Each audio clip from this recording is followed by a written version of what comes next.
stressed out woman who's had many questions over the past few months about Rust and has gotten no answers. Rust, I want answers! Well, Albert from 7 years ago, answers I have. Hi, my name is Rod, or Oscar, depending on who you ask, and I'm here to discuss a certain Roblox myth account, RodsterInk. I'm sure some of you are already familiar with him. He's a myth account created in 2017, but he always differed from other myths. Other myths such as Goz or Chuck Lloyd, etc. that had much more clear locations and stories behind them. Rust was always, and has always been, more vague though. It was actually revealed by Rust in his future videos after he had finished with the myth that Rust never had a set story behind it, so why am I here? I don't know why, whether it's the fascination with the atmosphere in Rust games, or nostalgia for the myth. Actually, it's probably that last one. I've been consistently intrigued by Rust as a myth. Despite what Rust has said about his games having no story, I want to see if I can search through his spooky sounds, theory photo, and mystery tape to find some sort of answer to this mystery. Some quick disclaimers. A lot of this will be based off the YouTuber ᴅᴇ괱ᴚᴜ's videos of Rust, otherwise known as Albert, which is what I'll be calling him, as Albert was able to get a lot of exclusive information and sometimes even games from Rust. I'm also aware of the whole myth debacle, but Rust has literally nothing to do with it, and also that was a couple of years ago now, so I don't think it's really necessary to worry about in this video. Also, yes, I do have a really old Rust theory video, but it smells bad, so don't watch it, okay? Thank you. Finally, we can get into the actual video you've been waiting for. The way I want to structure this is by talking about all the information I have of all the various monsters and locations within the Rust games, and then start theorizing. Starting with... Rust. Good old Rust. The supposed man behind all the strings and the guy who leads Albert through his games. Despite that though, it actually seems like Rust doesn't have much significance as a character and is more just an account for all the games to have on it. However, I'm in the personal belief that Rust is actually a person in the story, or at the very least he represents a person. The main thing that makes me think this is the moment where Albert meets Rust in-game and Rust says that he created the creature It, which is a creature we will talk about later. Why Rust? Why you? Why it? Because I created it. Why would you do such a thing? So, he clearly does have some sort of involvement as a person, and not just to scare Albert. It just isn't really clear how. At first you'd assume that he exists to create this It creature to do his evil bidding, but he, on several occasions, tells people to avoid it, so there's clearly something deeper going on here. Another thing that Rust specifically does is use fake accounts who can join Albert inside of his games to help him and lead him to the end while also keeping an eye on him. Also, I will get onto this later, I just gotta go through the basics real quick. Overall, Rust definitely seems to be significant, but otherwise just seems to be more of an observer than an active threat. However, Rust isn't the only person to also have a Roblox account linked into this myth, as there is also... Okay, I feel like this is already where the viewers of this video who are familiar with Rust split into either, oh yeah, I know Rust Trust, or who the hell is Rust Trust? And if you're in that second category, this might be a bit of a wild ride for you. Trust me, my hyperfixations have so much power over me. If I hone in on something, you cannot and will not stop me. Anyways, Rust Trust was first found by Albert in one of Rust's games, which he didn't record. What? YouTuber doesn't record every second of his life? Okay guys, get the pitchforks ready. But basically, Rust Trust's profile linked to a YouTube channel, which was actually the Rust010 channel. So already that, as well as just his username, made him a bit suspicious, but it wasn't clear if Rust Trust was actually part of Rust or some big fan pretending to be a part of the myth, as Rust claimed that he wasn't associated with Rust Trust. However, it is confirmed that Rust Trust is actually hanging out with Rust. They are indeed bro status minimum. As while Albert was playing one of Rust's games, Rust Trust messages Albert and calls out one of the accounts Albert was playing with being fake. Rust is mad with me and he is playing with you right now? I think it is the guy named Sword. Now, I feel the need to stress that Rust Trust literally would have no way of knowing that ᴅᴇ괱ᴜ was playing with a fake account, let alone the exact name of the account he was playing with, which proves that Rust Trust has some sort of importance, whatever it may be.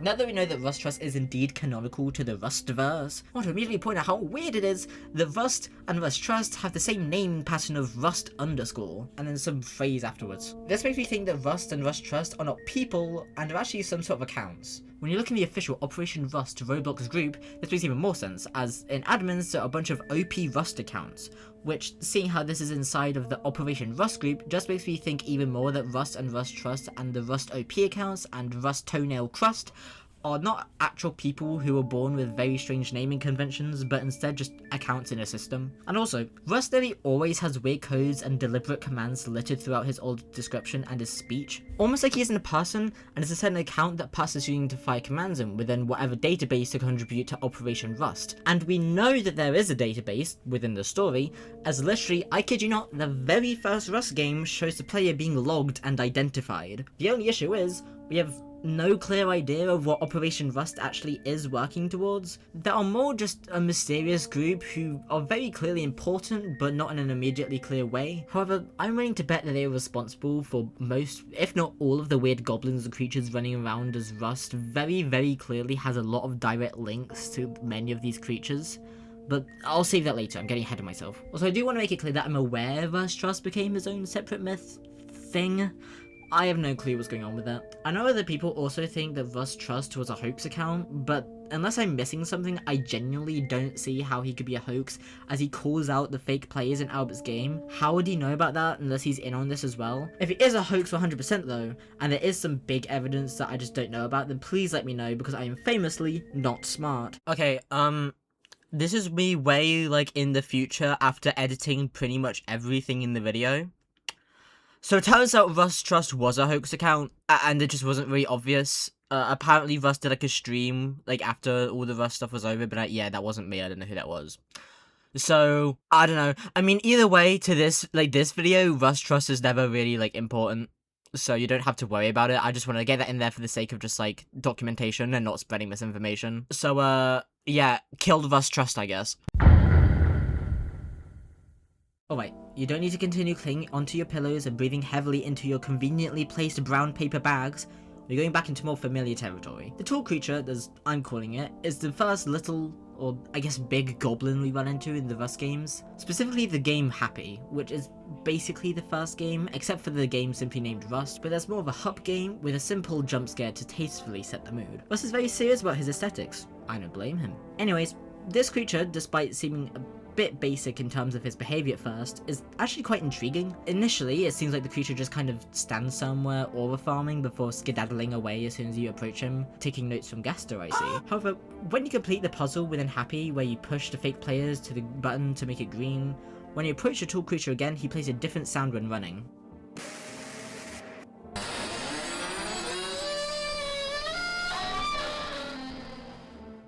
This actually causes the end of the game where Rust, but this time in a green shirt weirdly, very politely brutally murders you. Also, put a pin in this weird NPC version of Rust because I'm going to talk about him later. The fact that the tall creature actually causes the ending of Nickelodeon Slime Rust killing you implies that the tall creature is actually working with Rust in some way. This is already quite suspicious, but is even further built upon in the game Happy. Basically in Happy, you have to get this short creature to step on this ritual thing in the middle of the woods, where the tall creature will run over and take a random player to this ominous, almost ethereal building where the player is trapped within a cage. You know, just another Tuesday. Now, some people might assume that the tall creature and this short creature, who are gracefully named Short Creature, are the same thing due to their appearance and very similar behavior of just running away from the player, and that the short creature is just a redesign of the tall creature. But clearly that isn't the case, as a tall creature appears in the same game as a short creature as a separate entity. Hey, it's me, slightly in the future Oscar, going back in the script. So, for the rest of the video, I called the short creature, because for some reason I thought he didn't have a name in the files of the Rust games, even though, well, he does. He's called Spooky Man in the game files, so, yeah, I just wanted to get that in here, as I can't be bothered to rewrite the script to include this dumb name. But, to be fair, it is a dumb name, so I think calling him the short creature just works way better. Alright, back to it. And it's also interesting that once again, the tall creature is taking players to locations that presumably have Rust or someone else behind them. Clearly, the tall creature is working with someone, presumably Rust, and kidnapping players for them. And so talking about the tall creature naturally leads me on to this fine gentleman, or gentlewoman, or gentle they, I'm not really sure, first appears in the game Happy. All they really do is appear behind a random player to spook them before running away. It is strange, however, that they seemingly have some sort of link to this ritual, which then seems to summon the tall creature to throw a player in the back of their candy van. So it seems that the short creature is working with the tall creature, and therefore, in extension, working with probably Rust. The short creature can also be seen in Area 0001, but it doesn't actually seem to do anything. To be honest, I feel like they were probably just at the CWPC just to be spooky, as they literally just run away way like the tall creature. Overall, I think the short creature is just supposed to be the tall creature's partner in crime. Besides simply working together, they also seem to have a lot of visual similarities, as they are both fully pale with some sort of strange spooky face. Ooh. Also, I ship them, simply because it's amusing.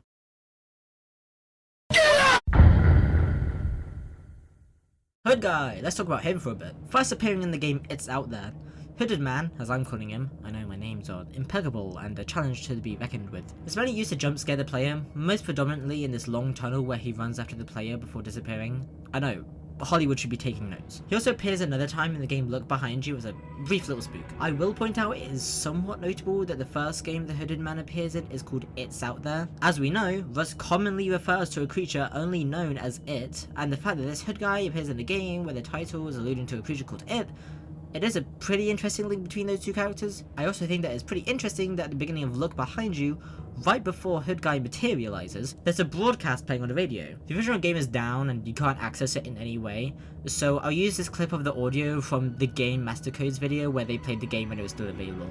This is your emergency broadcast system. The instructions about to be said are important for your safety. Lock all windows and doors. If you hear someone or something at your door, do not answer it. Turn off all of your lights. Put any vehicles you own in your garage. If you do not own a garage, park them far away from your house. Do not use your phone to call anyone. If your phone rings, do not answer it no matter who it may be. If you hear a strange noise from inside or outside your house, do not look for it.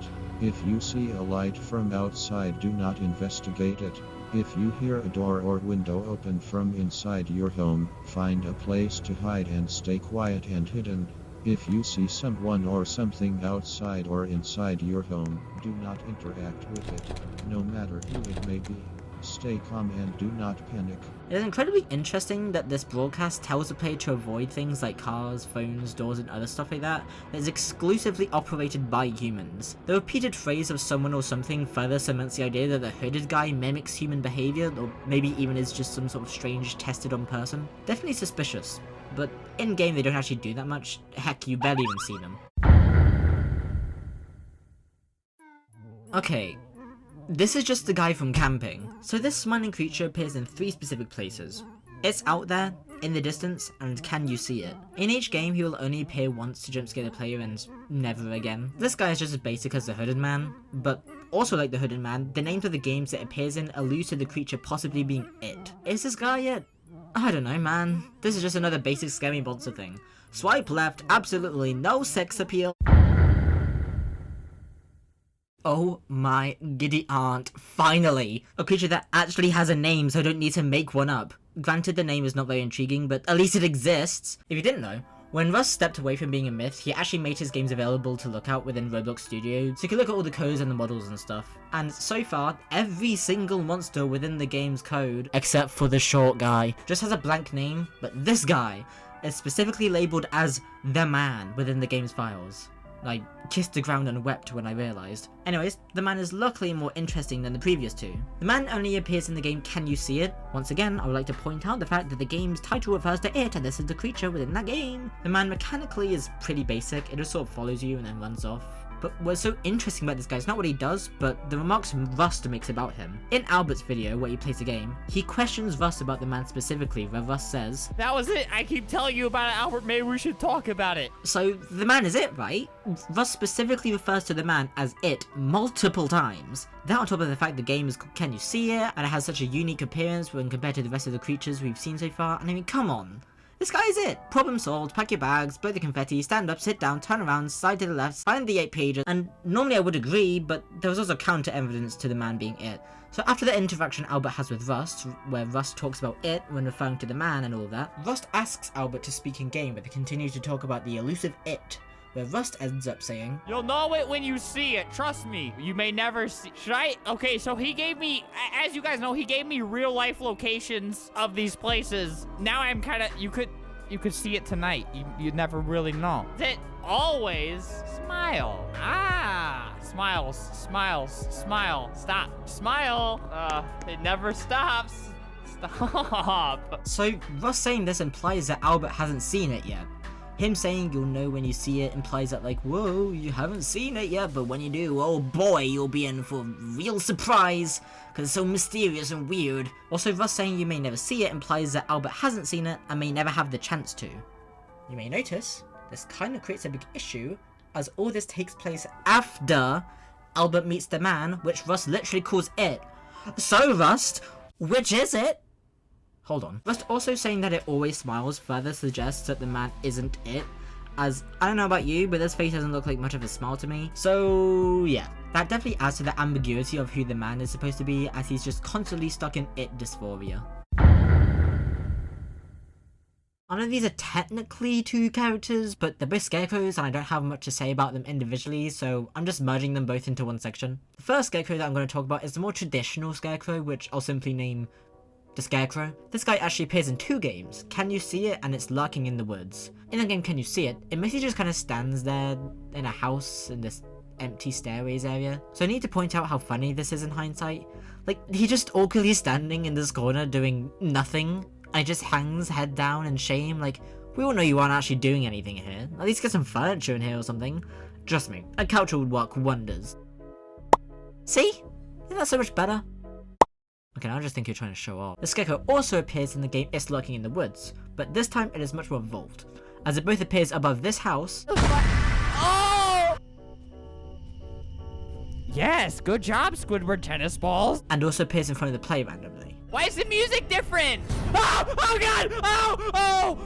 Oh my god! Are they not phased by? Is this? Oh no! Mwah, mwah, mwah, mwah. Then there's the second Scarecrow guy, who is also one of the rare instances of a creature having a name within the game files. The luxuries we get in this fandom. However, in the games he's just called Figure Man.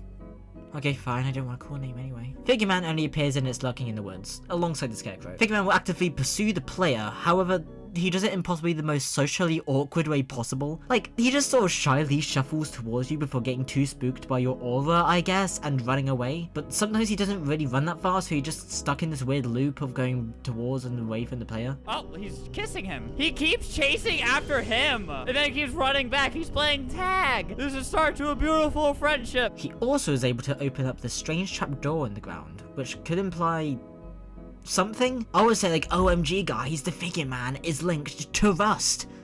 But I feel like that's obvious. Maybe it's just more involved with Operation Rust than you might initially assume, as they can open this random hole with horror game developers' favourite thing, convenient text that tells you an important code.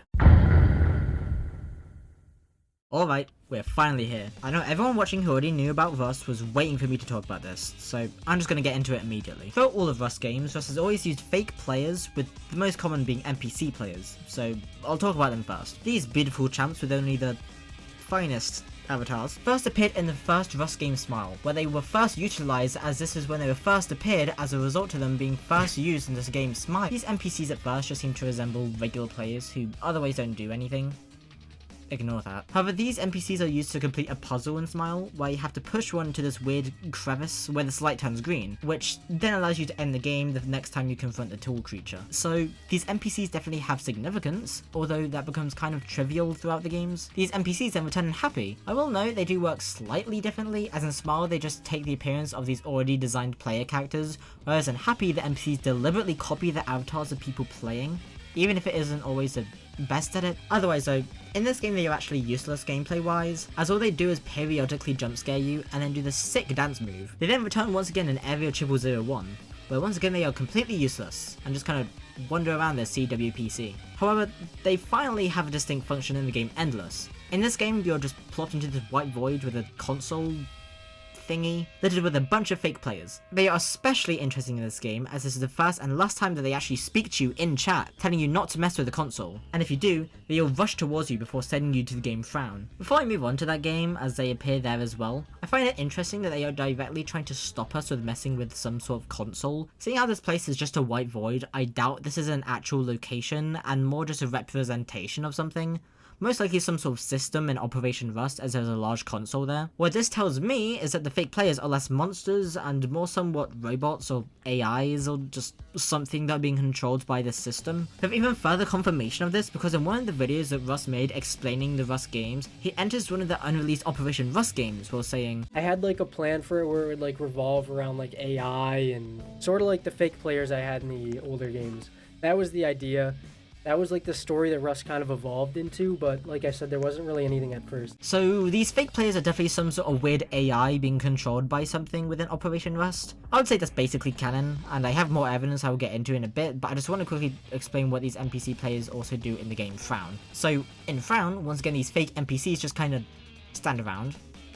I mean, just look at them go. However, once you enter the username of one of these NPCs into this form alongside a code, it starts a gathering, where all the NPCs gather around this fire before it blows out and they all walk towards the center and have a massive group hug or something. Not much to say there other than blah blah, fake players linked to digital code, computer, blah, how spooky, scary and skeleton. Wait, what's that? Well, dear viewer, that'll be fan favorite Rust character Jimmy Biscuit 74. Oh, but Oscar, you say? That's just a regular player. Oh, but my dear viewer, you'll be mistaken.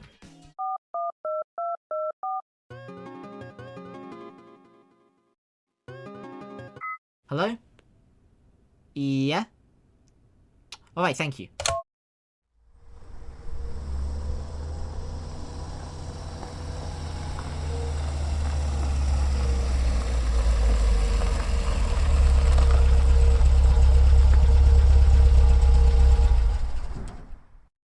Alright, gang. Let's see who Jimmy Biscuit 74 really is. RodsterInk. Well, Oscar, thank you for calling us for this mystery as it is now solved. I didn't call you guys. Yes, Jamie is actually a fake account made by Rust, which was used to play with Albert while he was playing the Rust games. Okay, so you see Jimmy Biscuit 74 there. So I made this video. I recorded this on January 24th, and I uploaded that January 25th here. You can see Jimmy. Okay, wait, Jimmy Biscuit 74. He just seems like a perfectly normal guy, right? Well, his account was made on that same exact day that I went into that forest, the Smile Place, and I have something way more weird than that. So that kind of raised my suspicions about Jimmy Biscuit. But then, okay, so let's open my chat logs. 6:13 p.m. Jimmy Biscuit says, hi. Who else messages me at exactly 6:13? The Rust guy. 6:13 p.m. with just a smiley face. So basically, this guy, Jimmy Biscuit, was all a lie, and it was Rust the whole time. Also, Rust himself has confirmed he owns this account, as Jimmy owns the game Sleepy Meadows. Okay, so after the Sunken Place, it would send you to Sleepy Meadows, but it looks like I don't have that game anymore. I think I actually had it on Jimmy Biscuit. Through all of Rust games, at least when Albert was playing them, Rust makes multiple fake accounts in order to play with Albert and blend in as just a regular player trying to solve the big Rust mystery. I won't go over all of the accounts because that would just be a waste of time, but I will point out the account Reflection Killer. This was a fake account who's playing with Albert alongside Jimmy. However, in a later video, Albert reveals these messages. Reflection Killer. I found out Jimmy Biscuit was Rust, but recently I have found out Reflection Killer. I didn't really suspect this guy of anything until he sent me this.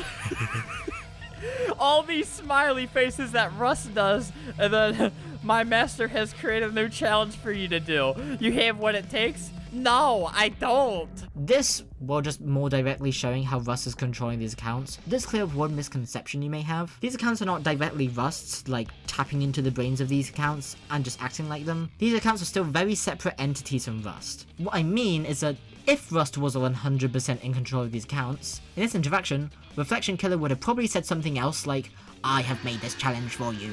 But he doesn't, instead referring to his master as creating the challenge. So it's less Chris Deltarune and the Soul, more, I don't have a good comparison. Basically, Rust has any accounts, but the accounts are controlled by him, blah blah, you get what I mean, probably. This is a weird, vague one, but it also shouldn't take too long. So, this guy was temporarily on Rust's friends list, and then eventually got removed. And who's this? This is another person on his friends list. Big Smile. Is this like the fat version of Smile? And in their experiences, they also have an unavailable game called Meet Me that apparently Rust was also seen in at some point. Yeah, that's pretty much it. You! There's a weird detail in the game's smile that I feel like everyone else overlooks but me. Is he this guy that kills you? Yeah, that's Rust. Except I just lied to you. Apology video, back to this poser. Look, he's wearing a green shirt. Rust always wears a tasteful salmon shirt. If you look in the game's files as well, he is simply labeled as Rust, not Rust010. How suspicious. No, so you know this Rust? This Rust that kills you and look behind you in the cyber city? I mean, it's the cyber world? Look! That isn't Rust at all. In fact, this looks more like that big smile guy from earlier. You two have a lot of explaining to do. In all seriousness, I don't really know what to make of this. Maybe ᴅᴇ괱ᴄɪᴘᴛɪᴏ isn't working for Rust010 and is instead working for Green Rust. Since this guy is just called Rust, maybe this is like the head account for Operation Rust, which is used to send out some sort of commands to the creatures. Or maybe, just slightly, possibly maybe, I'm just looking a bit too far into this. But you have to admit it's weird.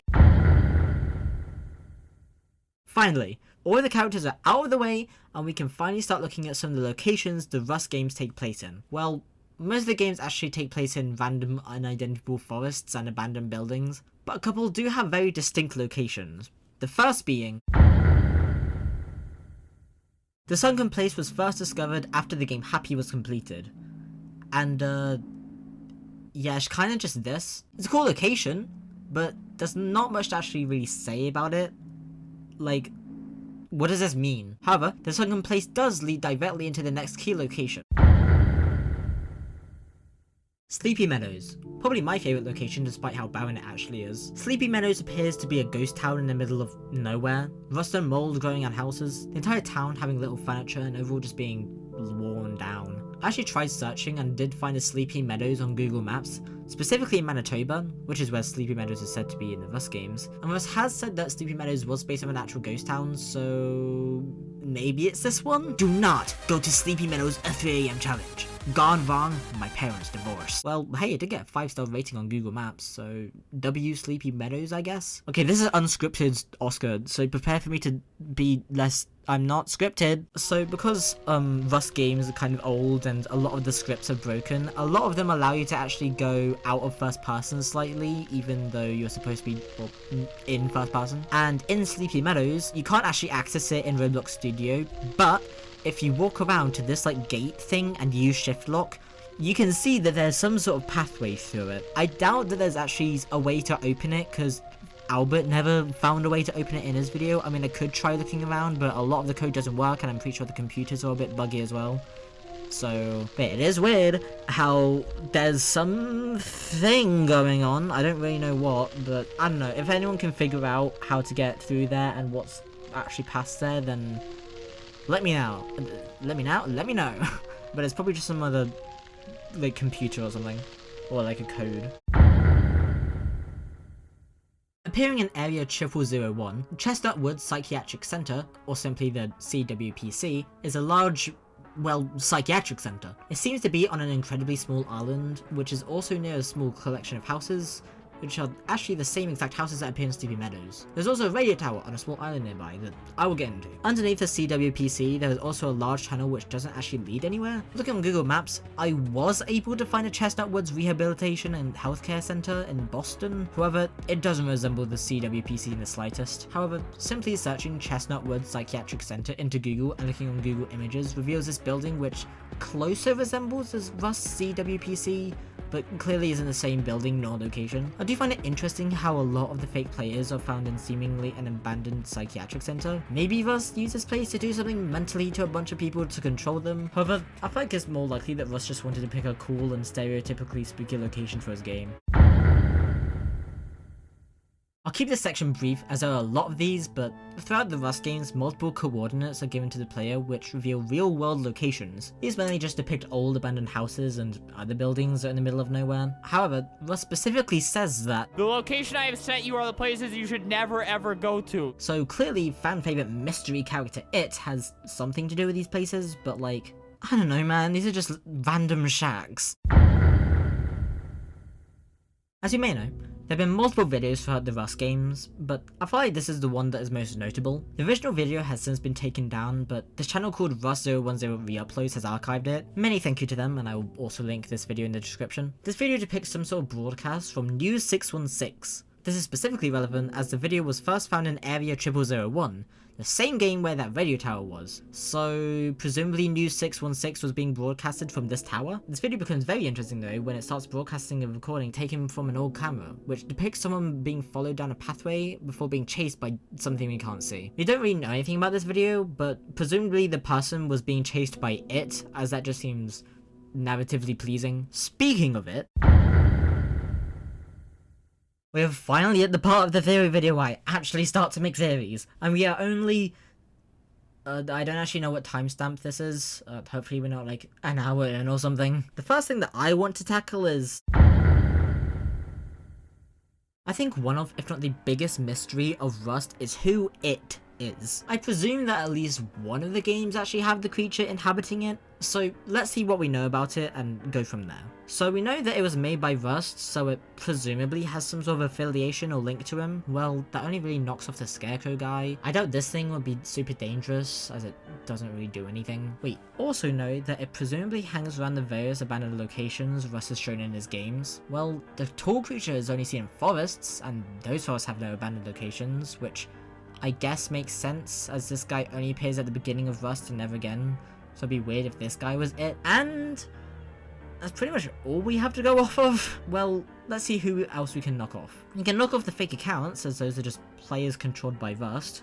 Why would they be it, especially as there are so many of them? We can also very obviously kick off Rust and Rust Trust, as they are just people within Operation Rust. Why would this creature lurking around abandoned buildings also be inside of an operation? I doubt Big Smile has anything to do with anything with it, as he's just some random account that was on Rust friends list and now isn't. Same with Green Rust, as he just kills you and is some sort of Rust affiliate, not some creature. I think I'm also going to take Figure Man off the list of potential it people. Like, there's not evidence for him not being it, but there's also no evidence for him being it. I mean, he's a Scarecrow, so maybe he was physically constructed by Rust, and that's why he says he created it, but like, come on. This guy's the most insignificant, forgotten about, unscary character in possibly all of this. Are you gonna tell me that this is it?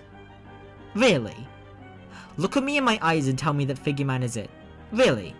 Really, do it. Go on. So that leaves us with the short creature, the hooded man, the smiley guy, and the man. Let's start looking for evidence for and against each of these being it. First up is the Short King. I guess the only real evidence is that this guy appears in the CWPC, which is an abandoned location which it supposedly hangs around. Rust also says at one point randomly to Albert, Or then he has this sign. Look behind you, it's out there. Don't look into his eye! what makes that relevant is that him saying this implies that it comes up to people from behind, which the short creature also does in Happy. Other than that though, that's about it. I don't even think I want to keep this guy on a list of potential its, as there are other guys with much greater evidence, and I feel like this guy was specifically made just to be paired with the tall creature, not to be it. Second guy is a hooded man. He already hangs around this abandoned place, so that links to the whole abandoned locations thing. But the first big fat sweaty evidence for this guy being it is the names of one of the games he appears in, with it being It's Out There. The fact that this guy is the prominent enemy in the game called It's Out There, where the title refers to the creature it, is insanely suspicious to me. Do you know what else is suspicious? The fact that this guy also has an entire radio broadcast dedicated to warning people about him further indicates to me that this guy is it, as Rust always hypes up it as being some big dangerous creature. Of course there would be a radio broadcast about it. It would make even more sense if this radio broadcast was coming from the radio tower in Area 0001, which also presumably broadcasted that video of the guy being chased by probably it. It all just links up extremely well. Next guy, the smiley guy. He, like the others, appears in multiple abandoned structures, like the gas station and this house with a scarecrow in it. He also appears in 2 games with the name It in the title, as I previously mentioned. Him also having this big smile links to the thing Rust said, which was It Always Smiles. And finally, the man. He also hangs around multiple abandoned buildings, and he appears in one game named Can You See It, which, once again, shows the name It being in the title. Rust also actually calls him It, which really makes me just want to say this guy is the one, but I'm hesitant to because there's a lot of counter evidence. Rust saying things like you'll know when you see it and you may never see it to Albert, which implies he hasn't seen it when he has just encountered the man, and also Rust saying It Always Smiles, which this guy is really not doing. And also the game's files literally call him the man, not it, but it is still really weird that Rust calls this guy it. So with all this evidence, who really is it? Well, I think we can knock the short creature off the list. I mean, he shares a couple of behaviors with it, but like, the way this guy just stands around and runs away more just indicates to me that he's supposed to be more of a basic enemy in the Rust games. His design similarity to the Toolman and the fact they share a game as well also just makes me think he's supposed to be hanging around the Tool Fella instead of being the main spooky guy of the series. I also think the smiley guy probably isn't it. He seems more like a generic monster to scare you, as he never appears predominantly in any of the games. That leaves us with the man and the hooded guy. And honestly, I want to say that the hooded man is it. I know that Rust calls the man it, but I feel like there is so much more counter evidence against the man than the hooded guy. The fact the hooded guy also appears in multiple games, has an entire radio broadcast about it, and also has one of the most famous jump scares in Rust just feels so perfect for me. I mean, there is still the counter evidence that Rust said all that stuff about Albert having not seen it, which would also apply to the hooded man, as Albert has seen it twice now. But I feel like it's just heavier counter evidence for the man being it, as that was in the exact same video that Albert sees the man. So there's our first mystery, maybe solved. Hood man is it. Cue the gender reveal party.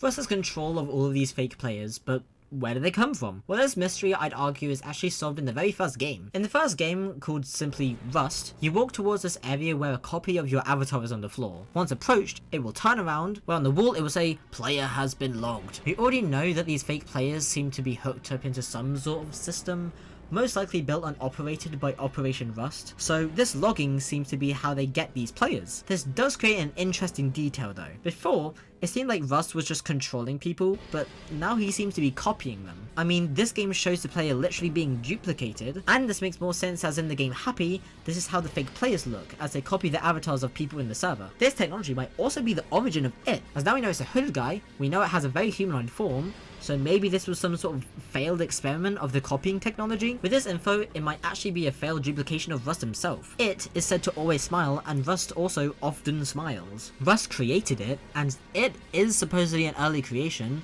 seeing as it has seemed to have failed, so Rust might have tested it on himself when the copying stuff was still in early development, and it screwed up to create it. Each copy of a person also seems to only be possible if the original player is logged into Rust's system, as seen in the game Rust. And obviously Rust would be in the Rust system, as he clearly worked for Operation Rust. I mean, I guess the whole it being Rust thing is more speculation, but it is possible. So, supposedly every creature we see in Rust games are a copy of people in the Rust system. Well, I'm not sure if the Scarecrows would be copies. Maybe the Scarecrows were just made to hold the brain information of people or something, and weren't able to copy the appearance of people yet. Then Rust started to try and copy the appearances of people, which led to the creation of it, and the other various goblins and monsters, and then finally the technology was perfected, which led to the fake players. This just leaves one big fat massive question of, what are the purpose of the fake players? What is the purpose of it? What are the purpose of all these monsters? Also, why does Rust kill Albert those 2 times? I'll be honest, I don't know if there's any way to find out a specific reason why Operation Rust would even begin to make these fake players, but I can speculate on why fake players will continue to be made after its creation. Rust very clearly sees it as an incredibly dangerous creature, and I doubt he'd want to go up to it and try and scrap with it or something. Maybe all these fake players were made to try and trap it, or lure it somewhere that Rust could capture it. I mean, it wouldn't make sense if Rust would want to contain it, as it has seemed to breach some sort of containment and skedaddle into the open where they start stalking and maybe attacking people. The reason for Rust killing the player is still confusing, but nothing can beat speculation. Maybe Operation Rust needed to make more fake players, but didn't have the resources to, and maybe the resources needed were human flesh or blood or whatever, gooey stuff that people have in their bodies.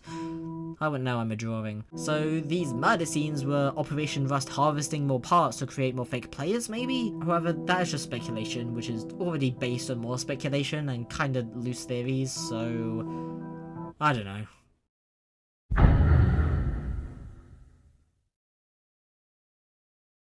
Overall, Rust has no answers. Rust himself has said that his games were just supposed to be scary environments with no real story or meaning behind them. Just a lot of theory fodder, scary environments, and a couple of loose threads. But I don't think that means it's not fun to think about. Most if not all of the conclusions I have made in this video have no real significance or actual evidence behind them. They're more just built on what I have observed throughout the Rust games. Heck, even after all this stuff, I still like to draw Rust as a Scarecrow simply because it's a fun design. Overall, I think Rust is just a nice piece of Roblox history, especially with all the stuff Roblox is doing nowadays. I still remember watching Flamingo's videos when I was like 8 and getting terrified of all the wacky monsters in Rust games. The truth is though, Rust doesn't have a conclusion, and I doubt it ever will. Rust has since moved on to new and honestly way better projects, which I highly recommend taking a look at. I'll link his channel below. And I could have also talked about all the other Operation Rust stuff, but I'll be honest, I have looked into it, but there isn't really anything there worth making a theory out of. I'm also not sure how much of it is actually fan-made stuff. If you still want to look through it though, I'd recommend this video by GTO Guy on YouTube, which I will also put in the description. It's a really good video. The final takeaway is just, this whole video was just for fun. It's just nice to reminisce on the past sometimes and think about what we used to be scared and interested by.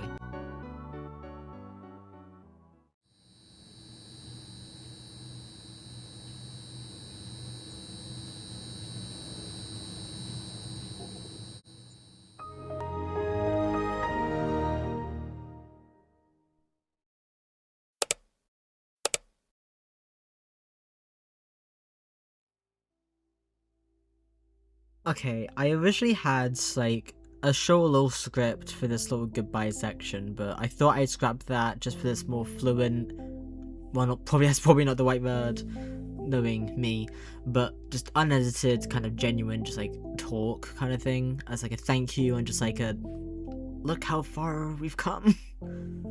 So this video, the Rust video, has been in works for like a couple of months now. As of recording this, I'll probably be finished like in a couple of days, or maybe even today if I'm super fast on it.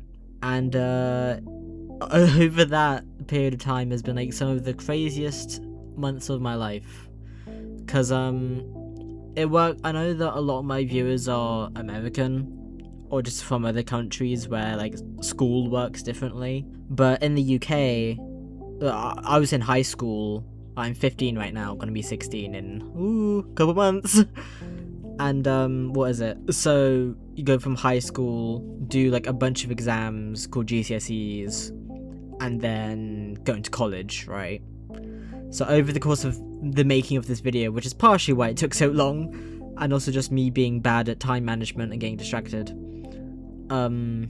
was just really focused on getting through exams, and I finally did it. And yeah, it's really weird to think. I mean, I'm not out of the education system because I've still got college, and if I want to university, which I'm still thinking about, I'll probably go to university. I don't know. I'll have to think about it, right? But like, because the course I'm doing is an art BTech, which basically means like, you know how in college you'd normally have like, oh, I'm gonna do like for college this subject, because it's me and I have like not that many interests, and I'm just very passionate about like artwork and stuff like that. A BTech basically means the only subjects you do is whatever subject you're doing. You'll be. So for me, I'm literally only going to be doing art at college, which is, after living for like, 15 years and like for like what, 10 11 years, yeah, 11 years because year 11, duh, like 11 12 years in like an education system with like maths and English and all this stuff, which I did not care about. I'm really lucky to be where I am, and I'm really grateful for just everyone for like helping me through that, both for just like support in education and just stuff like that, but also just being like my friends or family and just supporting me for existing kind of thing. Yeah, I know there's gonna be some people who either also came out of exams recently or maybe gonna go into them or will in the future. All I'm gonna say is, you have got this. The stress is the worst part, which is annoying because like there's not always a lot you can do about it, but I don't want to say the exams themselves aren't too bad, because you should still like focus on them, right? You should still get through them, but you don't have to like basically die doing them kind of thing, I know a lot of people put up this like kind of like thing where it's like, if you don't get a really high grade, then you should like die, you're a failure, but like that's not true. Like, I don't think I did awful, but I know I didn't get like the highest grades kind of thing, and that's fine. All I needed, like, for the course I wanted to do, the Art B-Tech, all I wanted was a beast just... I don't know if you could hear that, there's a beast growling outside. All I had to get was, like, passes in maths, English, and, like, 3 other subjects. That could be anything. Like, I'm pretty confident that I got that. Like, can the beasts shut up? Wise last words. I'm gonna, like, get, like, fails on everything. No. But, yeah, I believe in all of you, kind of thing. So, if you're going through exams or will go through exams at one point, you've got this. I promise. Just get through it, kind of thing. Don't, like, die, like, from stress doing it, kind of thing. But also don't ignore them, kind of thing. You have to have a good balance, but, like, I'm sure you'll get through it, alright?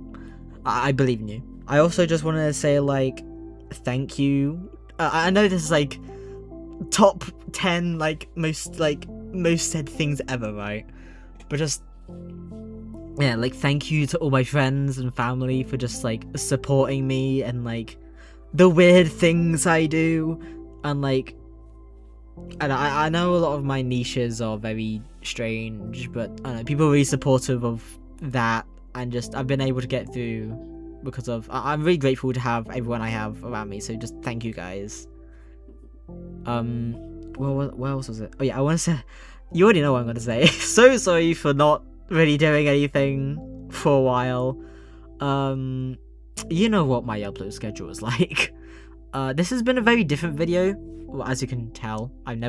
Well, okay, there was the first Rust theory video, which we don't talk about, but otherwise I don't do theory stuff.